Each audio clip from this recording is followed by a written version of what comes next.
Hoje aqui no Clube do Champanhe eu vou conversar com o piloto João Lemos, que comprou um monomotor fabricado aqui em Palhoça e foi daqui até a Flórida, numa viagem que durou 6 dias. O João vai contar como foi essa grande aventura. É daqui a pouquinho aqui no Clube do Champanhe. Não sai daí, a gente volta já já. Clube do Champanhe.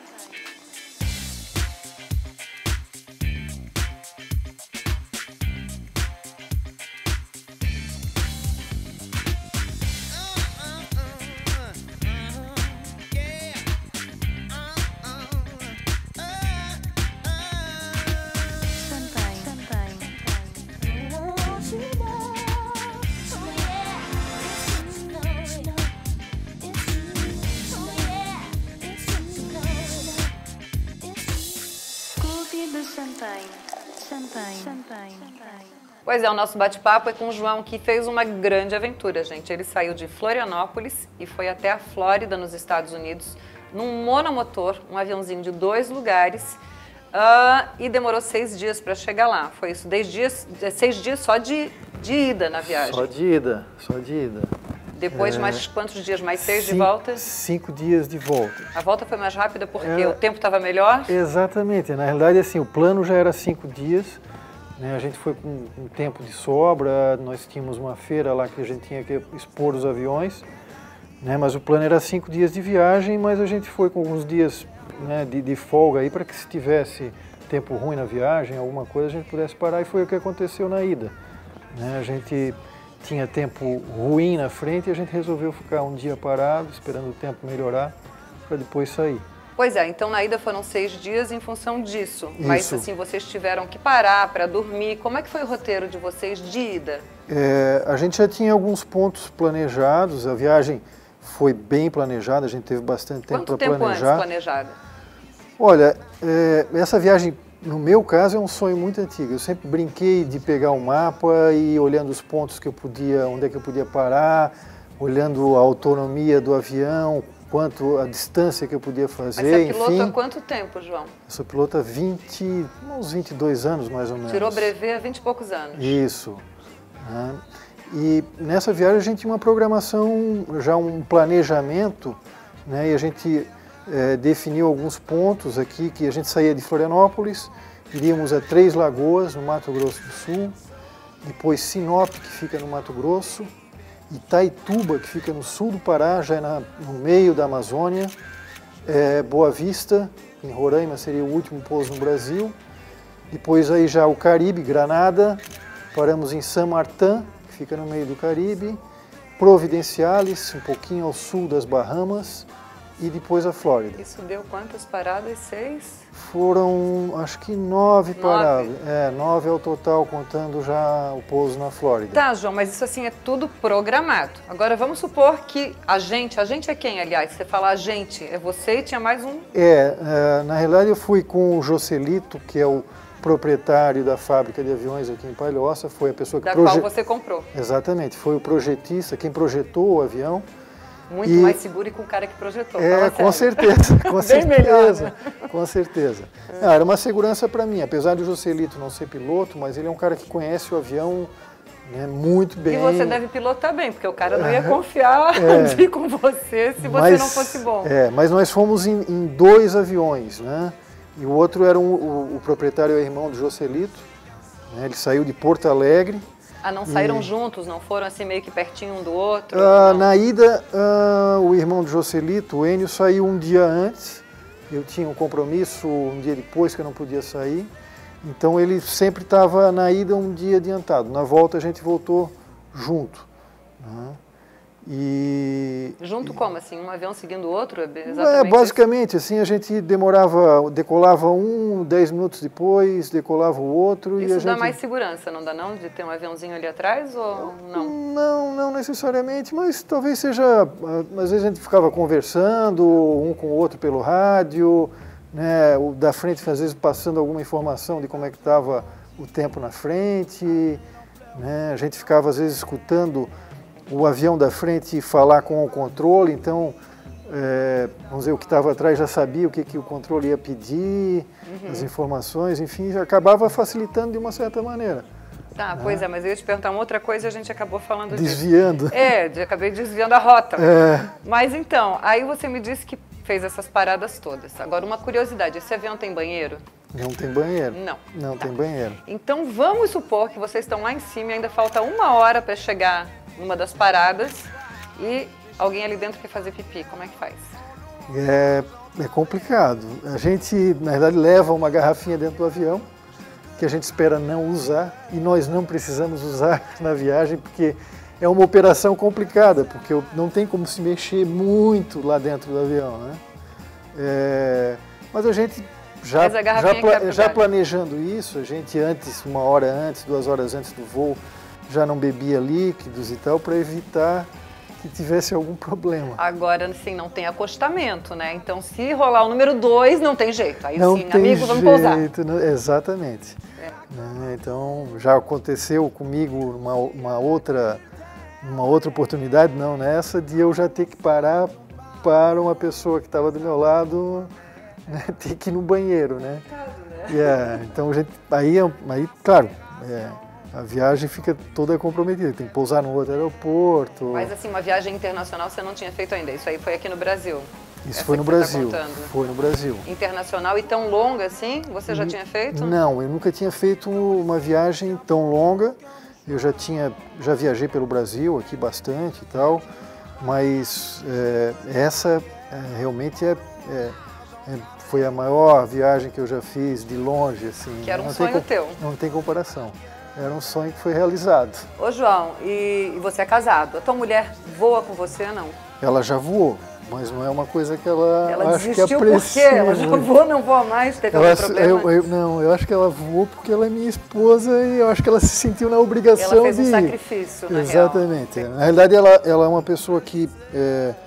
não com um avião pequeno, mas é claro, com um avião pequeno até acho talvez o medo aumenta um pouco, mas ela mesmo de avião grande, ela não se sente totalmente confortável. Então, é incomum, né? Não é todo mundo que faz, mas assim, foi muito bem planejado, assim, apesar de eu achar, e digo sim, foi uma aventura, para mim foi uma aventura, mas eu planejei muito bem isso, né? E toda a viagem assim, seguiu exatamente de acordo com como a gente planejou, tudo, né, assim, não teve nada que saiu fora do plano, que eu tive que na hora talvez mudar para cá ou mudar para lá. Quanto se gasta de combustível numa viagem dessa? Com esta aeronave... Só na ida, vamos falar só de ida. Nós gastamos em torno de 700 litros de combustível. Ele usa gasolina de aviação, é uma gasolina diferente. 700 litros de combustível, isso dá quanto em reais, mais ou menos? O litro da gasolina está em torno de R$4, R$4,10 o litro. R$2.800, mais ou menos? Mais ou menos isso. Menos que R$3.000. 2 passageiros. Isso. Mas está muito barato para ir até a Flórida. É muito barato, só que não dá para trazer nada de lá, não dá para fazer as comprinhas para voltar. Mas não cabe mala no teu avião? Não, na realidade... ele tem uma limitação, é um avião pequeno, né? Tem uma limitação até de espaço e de peso também. Acho que é por isso que a tua esposa não quis ir contigo. Mulher tem que levar mala. Eu brinco e falo para as pessoas, assim, quando me perguntam assim, e a bagagem, como é que era? A bagagem é limitada. Eu combinei com o Joselito que cada um levava 2 cuecas somente no avião, e só. Até porque excesso de peso gasta mais combustível, demora mais para chegar, o avião fica mais lento. Né? Não, e além do que, além das roupas, a gente tinha que levar no avião as próprias coisas do avião, que eram a capa para a gente guardar ele à noite, alguma ferramenta, documentos, outras coisas que acabam e depois ocupando roupa espaço. É só comprar lá, tem tanta loja boa na Flórida também, para fazer exatamente. Né? Mas sabe, isso já foi assim, a gente saiu com pouca roupa daqui. Dá para trazer o avião porque mais carregado. Já sabia que ia comprar alguma coisa lá. Tá, e você falou que o avião, então, ele tem capa, tem ferramenta. E onde é que vocês dormiam e o avião? A gente deixava o avião, a gente pousava... no Brasil, a gente pousou em alguns aeroportos menores, né, que às vezes não tem nenhum serviço a mais.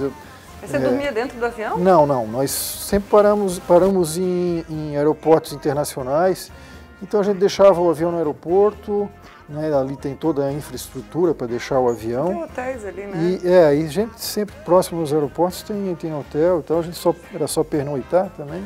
Agora, para parar nesses locais, sempre tem uma alfândega, uma burocracia, não deve ser tão fácil, tem que preparar uma documentação, não é? Isso também a gente planejou antes, mas o que acontece é que a maioria desses aeroportos grandes, eles têm como se fosse um despachante, a gente chama de handling, né? Na realidade ele é um despachante que faz você chega, ele já te ajuda com plano de voo, com documentação, alfândega, tudo, paga uma taxa, lá fora isso não é tão caro e acaba facilitando um monte, porque realmente a burocracia em alguns lugares é muito grande. Gente, a gente volta daqui a pouquinho conversando mais um pouquinho sobre João Lemos e essa aventura chocante que ele fez indo daqui até a Flórida num monomotor. Até já!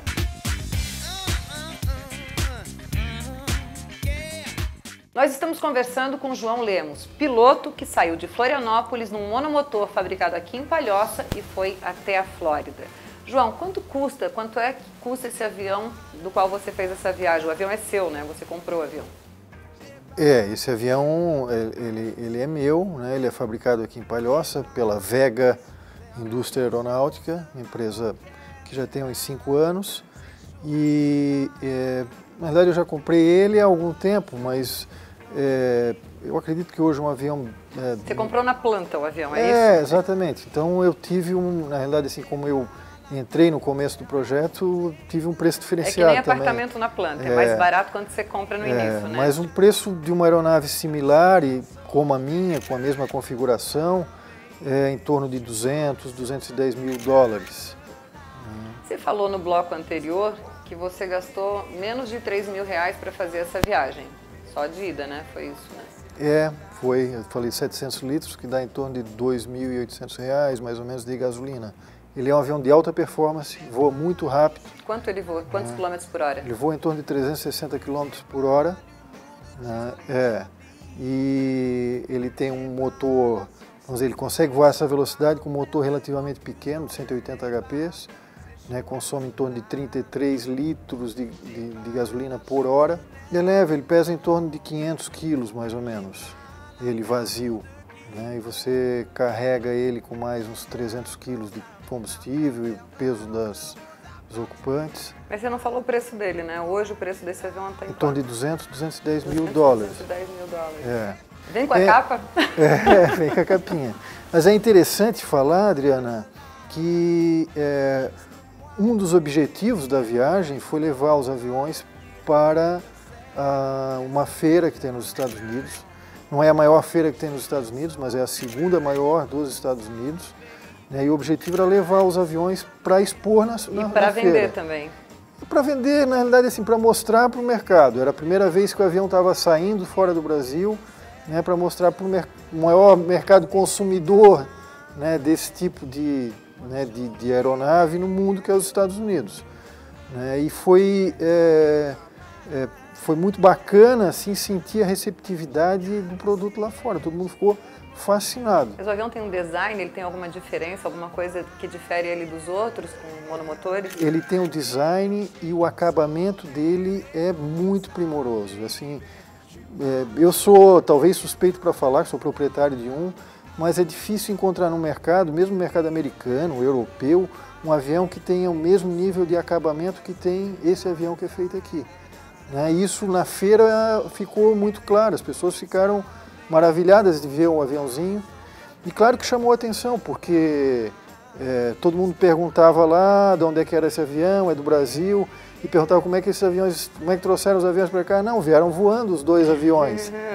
Então o pessoal ficava muito favorável, claro, na hora de vender um avião. E não era nenhum, eram 2 aviões que foram, a gente saiu em 2 daqui, né? Então isso foi muito legal, assim, essa receptividade assim, lá fora. Ele é um avião confortável no sentido de pilotar ele? Eu brinco assim que ele é um avião, ele é uma categoria diferente, né? Ele é 2 lugares, talvez não caiba muita bagagem para viajar e tal, mas é um avião, eu faço assim uma comparação com um carro esporte.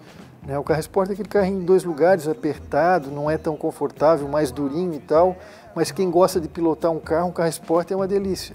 E esse avião é exatamente isso também. né? Ele é apertadinho e tal, mas para quem gosta de pilotar, ele é o que há de melhor no mercado, entendeu? Você sente muito a pilotagem dele, ele é rápido, né? Tem um desempenho fantástico. Então, e ar-condicionado ele tem, não? Não tem ar-condicionado. Isso aí deve ser um pouquinho complicado, né? Por exemplo, você sai daqui, aí você vai para o Caribe, já pega um calorzão. Aí, de repente, se você continuar a viagem, já vai pegar um frio, dependendo da época do ano que você for. Normalmente a cabine dele, vamos dizer que é uma cabine fechada. Mas tem ventilador? Não, ele tem as entradas de ar, né, que pegam o ar de fora. Geralmente, quando a gente voa a uma certa altitude, e em viagens mais longas, a gente voa em torno de 3.000 metros, 3.500 metros, o ar lá em cima já é um pouco mais frio, né? Então isso acaba sendo meio que um ar-condicionado natural, assim, né? Mas, vamos dizer, quando vai pousar e desce, o ar já começa a ficar mais quente, é claro que isso é um... Mas isso é jogo rápido também? Exatamente. Né? Eu acho que, vamos dizer, quem compra um avião desse, talvez está comprando o avião exatamente porque ele vai ser bom de pilotar, é um avião rápido, né? Acho que não está pensando muito ainda na questão do ar-condicionado. Mas eu acho que já deve... Eu acho que já deve... O Joselito, que é o projetista, já deve estar pensando nisso para os próximos, eu acho. Quando você compra um avião assim na planta, você pode escolher a cor que você quer, esse tipo de coisa, não? Ele é todo, exatamente, ele personalizado? É todo personalizado. Né? A cor dele, os instrumentos no painel que você vai colocar, você escolhe. Existe alguma regra com relação à cor? A gente pode fazer um avião rosa-choque, alguma coisa assim? Não, pode? Em relação à cor, não tem nenhuma... De oncinha? Pode ser, pode ser. Era engraçado, na feira lá nos Estados Unidos, inclusive, a gente viu lá um avião todo rosa-choque. Sério? Assim, sério, ai, que demais, que legal, que chique. E estabilidade? É tranquilo se a gente pegar uma tempestade no meio do caminho? Esses dois aviões que a gente foi para lá, eles são configurados para voar, a gente chama voo visual. A gente não pode voar dentro de nuvem, né, e tem que estar sempre em contato. Mas como é que faz? Tem um monte de nuvem ali na frente, desce rapidinho, vai pro lado? Exatamente, tu tem que já planejar a tua viagem ou para desviar de tempo ruim, então a gente nunca entra dentro de nuvem. Ele pode ser configurado na construção com um painel para voo por instrumentos. Mas aí ele já teria que ter um radar, alguma coisa dentro, e você fazer um planejamento antes de sair, quando vai fazer o plano de voo, você verificar a meteorologia que você vai encontrar no caminho e tal. Mas ele tem piloto automático? Ele tem piloto automático, Uma viagem dessa muito longa, às vezes a gente voava 6 horas por dia, né, sem um piloto automático se torna muito cansativo. E até porque tem outras tarefas que a gente tem que fazer durante a viagem, navegação, olhar cartas e tal, que o avião tem que estar com um piloto para a gente ter tempo de olhar essas outras coisas também. Aeromoça, serviço de bordo, nem pensar nesse caso não tem como pensar.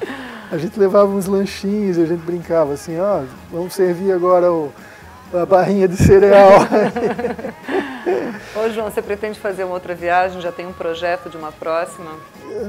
Não tenho ainda. Eu tenho, talvez na cabeça, assim, uma vontade de voltar a fazer essa viagem, porque o voar sobre o Caribe é uma coisa indescritível. Eu imagino a paisagem, a paisagem lá de cima, exatamente, né? A cor da água. Eu particularmente nunca tinha visto uma coisa parecida assim em outro lugar. Então eu tenho vontade de fazer essa viagem, talvez com mais tempo, pousar nas ilhas, curtir um pouco mais as ilhas, porque o objetivo dessa viagem especificamente era ir para os Estados Unidos e voltar, né? Então as paradas que a gente fez foram muito rápidas, normalmente parava, dormia, saía no outro dia de manhã, né? Não curtia o lugar, né? Agora para uma próxima você tem tempo, vai planejando, vai tentando convencer a tua esposa a ir junto, faz uma viagem romântica, bacana, não seria? Vai demorar um pouquinho, mas já está na cabeça essa viagem, na cabeça já está o plano. Você não pensa em fazer um livro, de repente, sobre essa viagem, sobre essas aventuras? Eu não pensei, Adriana, mas eu às vezes brinco assim com algumas pessoas assim que eu acho que eu já tenho algumas historinhas para contar para os netos. E muitas, né? Nossa, super interessante. Acho que vou ter algumas histórias para contar, isso é legal. João, obrigada pela tua presença aqui no Clube do Champanhe. Quero fazer um brinde contigo, a tua próxima viagem. Brinde. Adorei saber um pouquinho dessa tua aventura fantástica. Parabéns. Obrigado. Muito corajoso, muito mesmo. Obrigado. Gente, é isso aí. O Clube do Champanhe hoje fica por aqui. Eu estou usando roupa da Garimpo e estou usando acessórios da Francesca Romana Diana, que fica no Floripa Shopping. Beijo, até semana que vem. Tchau. Clube do Champanhe.